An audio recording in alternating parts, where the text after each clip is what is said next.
नमस्कार, सिंपली निशा रेसिपीमध्ये तुमचं स्वागत आहे. तर आज आपण मसूर डाळीची झटपट अशी सुकी भाजी करणार आहोत. ती ही अगदी 5 ते 10 मिनिटात. चला तर मग भाजी बनवण्यासाठी लागणारं साहित्य पाहूयात.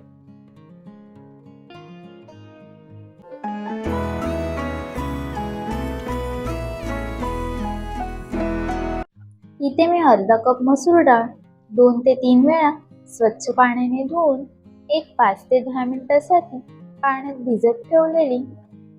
त्यानंतर एक बारीक चिरलेला टोमॅटो, एक बारीक चिरलेला कांदा, अर्धा चमचा जिरे, 5 ते 6 कढीपत्त्याची पाने, 1 चमचा आलं लसूण पेस्ट, पाव चमचा हळद, अर्धा चमचा गरम मसाला, अर्धा चमचा धने पूड, 1 चमचा कांदा लसूण मसाला, चवीनुसार मीठ आणि थोडीशी कोथिंबीर.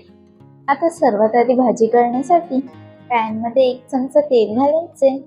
आता तेल चांगले तापले की यामध्ये जिरे घालायचे आणि जिरे चांगले फुलले की कढीपत्त्याची पाने आणि आता कांदा घालायचे आणि कांदा हलकासा लालसर होईपर्यंत परतून घ्यायचे. आता आलं लसूण पेस्ट घालायचे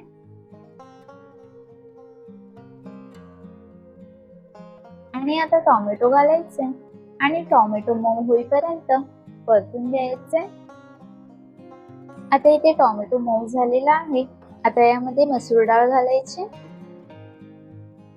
त्यानंतर आता सुके मसाले घालायचे.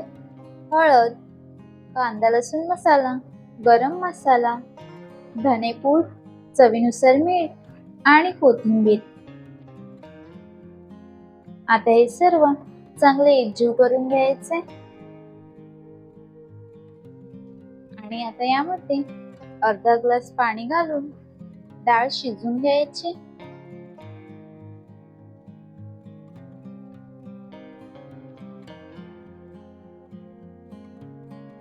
आता इथे आपली मसूर डाळीची सुकी भाजी झटपट अशी तयार झालेली आहे. रेसिपी आवडली असेल तर नक्की एकदा ट्राय करून पहा आणि अशाच रेसिपी पाहण्यासाठी चॅनलला नक्की सबस्क्राईब करा. धन्यवाद.